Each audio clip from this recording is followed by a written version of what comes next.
শীতকাল আর চাদরের মতো গল্পে তুমি থাকতে এলে বেশিতে বা অল্পে।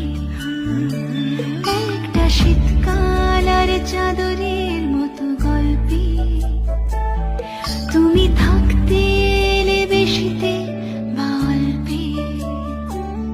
রোজই ফুটিয়ে গেলে ফুল কিংবা আলপিন, ভাবছি যাকে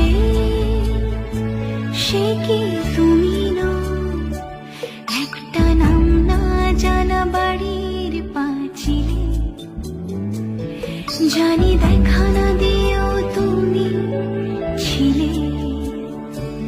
একটা নাম না জানা বাড়ির পাঁচিলে, জানি